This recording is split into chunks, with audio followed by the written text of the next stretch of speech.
Evet arkadaşlar, bu da sarmaşık otumuzun kavurması. Bu şekilde zeytinyağıyla kavuruyoruz. Üzerine yumurtamızı döküyoruz.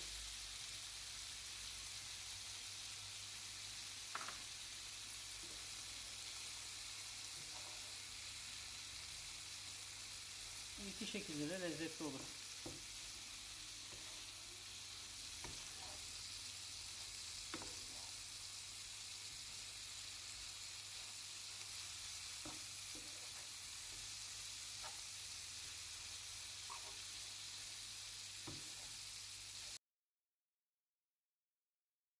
Sarmaşık mevsimi geldi. Ege bölgesinin meşhur otu sarmaşık otu ya da kuşkonmaz otu diyebiliriz. Şimdi onları topluyoruz. Bir demet topladık. Bir demet de orada çantamızda var. Şöyle zor şartlarda tabii ki toplanıyor. Bakın şöyle şunları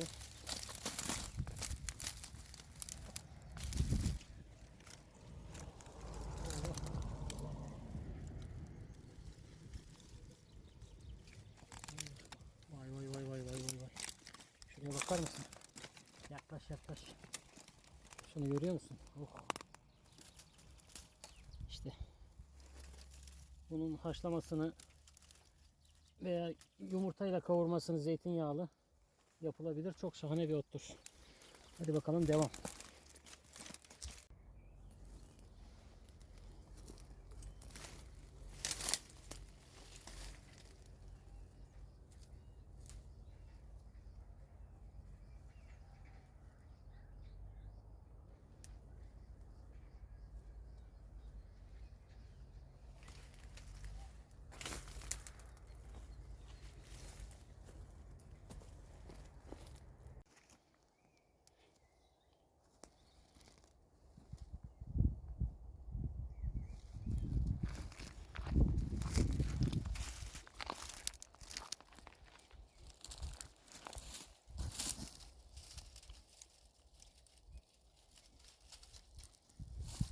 Arkadaşlar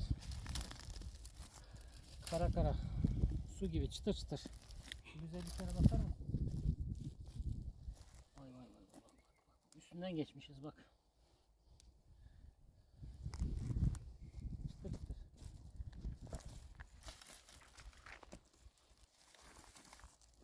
Harika. Devam.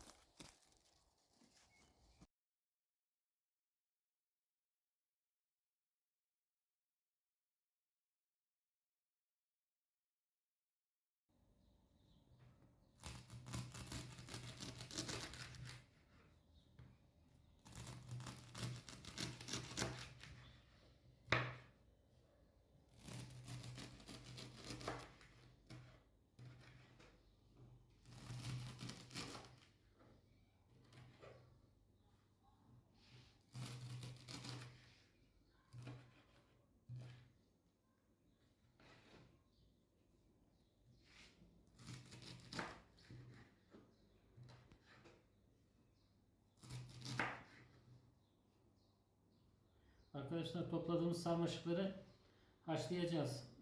Haşladıktan sonra zeytinyağı ve limon. Çok lezzetli oluyor. Ayrıyeten bir de kavurması var. Bunu kavurup üstüne yumurta kırabilirsiniz bol zeytinyağlı. Şu anda taze taze sarmaşıklarımız bu şekilde. Aslında bunları bıçak değdirmeden doğramamız lazım. Kırmamız lazım daha doğrusu. Tabii bu çok olduğu için uğraşamayız. Yani şöyle normalde bunu bu şekilde elle kırıp çıt çıt çıt bu şekilde yaparsak daha lezzetli olur. Böyle de güzel de bu şekilde. Bunun ilmi bu aslında. Buradaki bak ondan sonra kırılmıyor. Burası olmaz. Yani şöyle taze kısmını alıyoruz. Şu şekilde bak çıt çıt. Evet görüyorsunuz. Şu şekilde. Şu şekilde. Bak artık bak kırılmıyor. Burası sert. Bunları yiyemezsiniz zaten. Bu şekilde sarmaşığımız hazır. Ondan sonra ne yapıyoruz? Haşlıyoruz. Hadi bakalım.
Yan.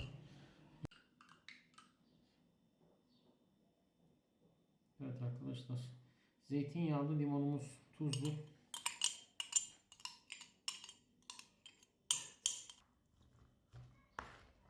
Zeytinyağı, limon, tuz.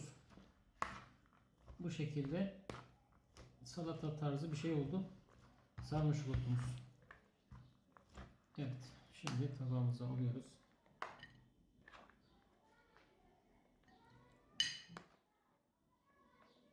İftara hazır.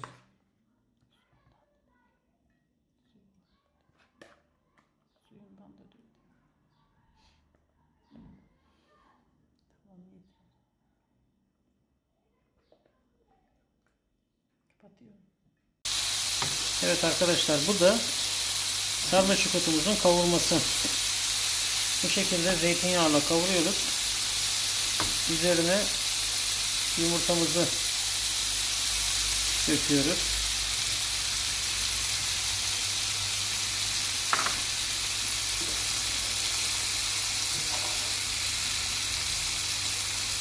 Bu iki şekilde de lezzetli olur.